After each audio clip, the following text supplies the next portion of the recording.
तो आज हम चर्चा कर रहे हैं परमाणुओं में विद्युत धाराएं या परिक्रमी इलेक्ट्रॉन का चुंबकीय द्विध्रुव आघूर्ण। तो परमाणु संरचना के सिद्धांत के अनुसार हम जानते हैं कि प्रत्येक परमाणु प्रोटॉन, इलेक्ट्रॉन और न्यूट्रॉन से मिलकर बना होता है। प्रोटॉन और न्यूट्रॉन जहां नाभिक में स्थित होते हैं, इलेक्ट्रॉन नाभिक के चारों वृत्ताकार मार्ग में चक्कर लगाते हैं। तो हम जानते हैं कि किसी भी क्षण वृत्ताकार मार्ग में परिक्रमा कर रहे इलेक्ट्रॉन और प्रोटॉन दोनों मिलकर एक विद्युत द्विध्रुव की रचना करते हैं।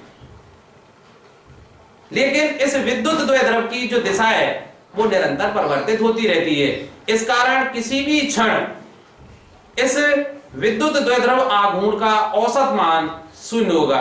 हम एक तथ्य और भी जानते हैं कि जब कोई आवेशित कण गति करता है तो उसकी गति के कारण चुंबकीय क्षेत्र उत्पन्न होता है। अब इलेक्ट्रॉन आवेशित कण है, इसकी गति के कारण चुंबकीय क्षेत्र होगा, लेकिन परमाणु के अंदर इस चुंबकीय आघूर्ण का औसत मान शून्य नहीं होगा। तो जैसे हम आपको बताएं कि मान ले कोई इलेक्ट्रॉन है जो किसी कक्षक में जिसकी त्रिज्या r है, जिसकी त्रिज्या r है, ये नाभिक है, ये कोई कक्षक है जिसमें कोई इलेक्ट्रॉन v वेग से वामावर्त दिशा में परिक्रमा कर रहा है। तो इलेक्ट्रॉन की इस गति के कारण वृत्तीय धारा उत्पन्न होगी। धारा क्यों? हम जानते हैं कि आवेश के प्रवाह के कारण धारा उत्पन्न होती है और इलेक्ट्रॉन आवेशित कण है, इसलिए इस आवेशित कण अर्थात इलेक्ट्रॉन की गति के कारण धारा उत्पन्न होगी। अतः इलेक्ट्रॉन की गति के कारण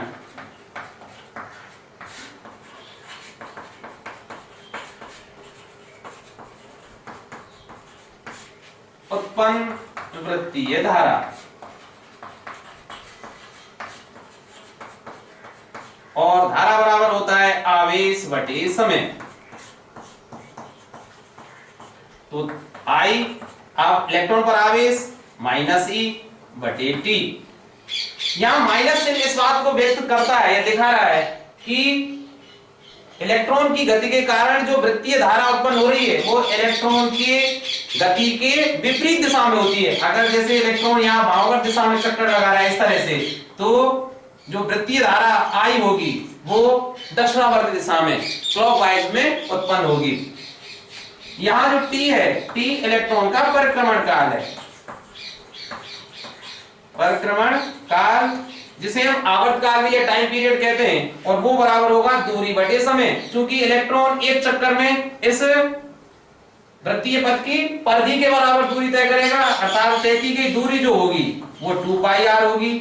तो काल अर्थात समय बराबर होता है दूरी बटे वेग, और इलेक्ट्रॉन का वेग हम v मान ही चुके हैं, इसलिए I जो होगी वृत्तीय धारा का मान होगा माइनस E अपॉन T का मान रखिए 2 पाई r इंटू v। ये समीकरण 1। इलेक्ट्रॉन की इस वृत्तीय धारा के कारण जो इलेक्ट्रॉन है वो एक चुंबकीय द्विध्रुव की तरह व्यवहार करता है, जिसका चुंबकीय आघूर्ण जो होगा, चुंबकीय आघूर्ण, इलेक्ट्रॉन का जो चुंबकीय आघूर्ण होगा, इसको अगर हम m लूप से व्यक्त करें, कहीं कहीं इसको म्यू l से भी व्यक्त करते हैं, इसका मान होता है IA। यहां A उस वृत्तीय कक्ष का क्षेत्रफल है, अर्थात वृत्तीय जो धारा उत्पन्न हुई थी उससे परिबद्ध क्षेत्रफल है, वृत्तीय धारा से परिबद्ध क्षेत्रफल है, और इसका मान होगा पाई r स्क्वायर। अब इस समीकरण में, समीकरण 2 में हम समीकरण 1 से I का मान और समीकरण 3 से A का मान रख सकते हैं। तो इस प्रकार जो चुंबकीय आघूर्ण होगा m लूप, जिसको मैं व्यक्त कर रहा हूं, वो बराबर होगा I का मान है माइनस EB अपॉन 2 पाई r, और A का मान रख देंगे यहां से पाई r स्क्वायर। तो पाई से पाई कैंसिल हो जाएगी, स्क्वायर इस r से समाप्त हो जाएगा, तो माइनस EVR/2। ये समीकरण 4। अब हम जानते हैं कि V बराबर होता है R ओमेगा। v बराबर क्या होता है r ओमेगा, इसलिए m लूप का जो मान होगा वो बराबर हो जाएगा minus E V are y2, और v का मान हम रख सकते हैं r ओमेगा, तो इससे r और r मिलके हो जाएंगे r स्क्वायर और ओमेगा, और ये समीकरण 5।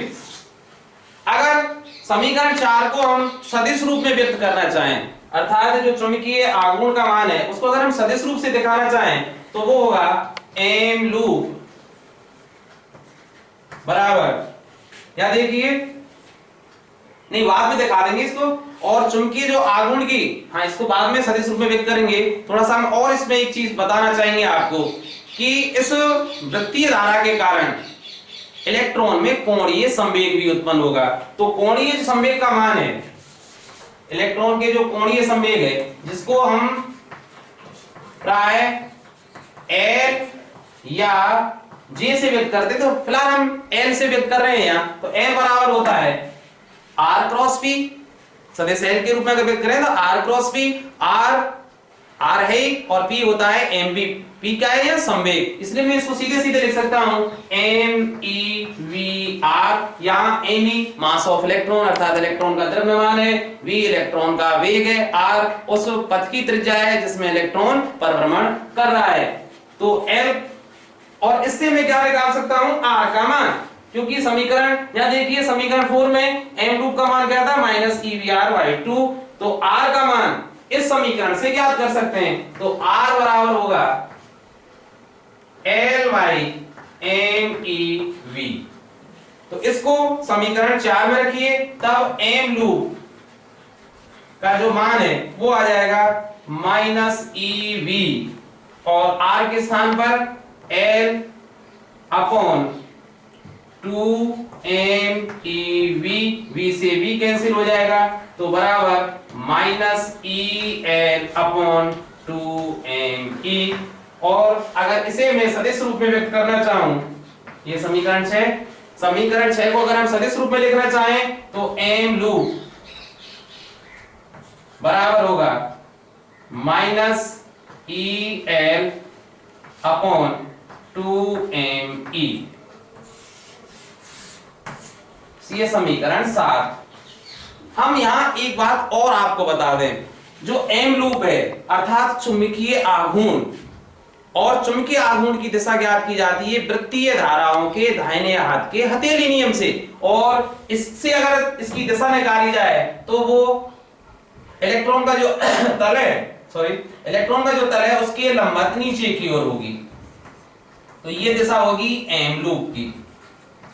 इसी तरह अगर चुंबकीय आघूर्ण L की दिशा ज्ञात की जाए तो इसकी दिशा ज्ञात करने के लिए काम में लाया जाता है राइट हैंड स्क्रू लॉ अर्थात दक्षिणावर्ती पेच नियम, और इसके आधार पर जो इलेक्ट्रॉन के इस समय कोणीय संवेग है उसकी जो दिशा होगी वो तल के लंबवत ऊपर की ओर होगी, तो ये दिशा किसकी है L की।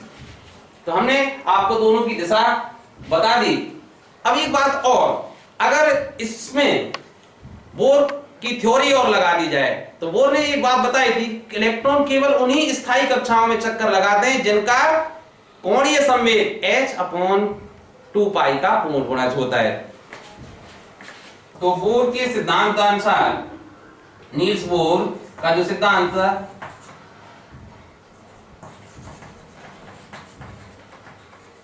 परिकल्पना अनुसार जो L का मान अर्थात जो MEVr का मान था वो होता है NH/2π। अब यहां से मैं L का मान समीकरण 6 में L का मान क्या रख सकता हूं NH/2π, तब m लूप का मान क्या हो जाएगा, m लूप बराबर हो जाएगा माइनस E, L के स्थान पर NH/2ME और 2π ये पे आएंगे, तो देखो 2 × 2 4 πMe, और ये समीकरण 8। अगर n बराबर 1 रख दें अर्थात प्रथम कक्षक के लिए m लूप का जो मान आ जाएगा वो होगा माइनस EH/4πMe, और ये समीकरण 9।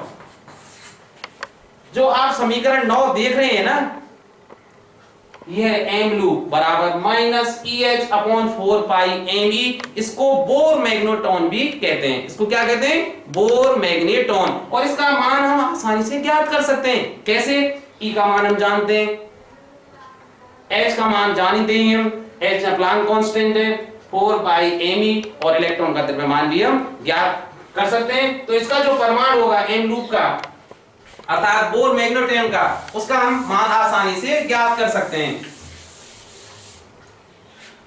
तो बोर मैग्नेटोन का जो मान क्या है, परमाणु क्या है, EH अपॉन 4 पाई ME।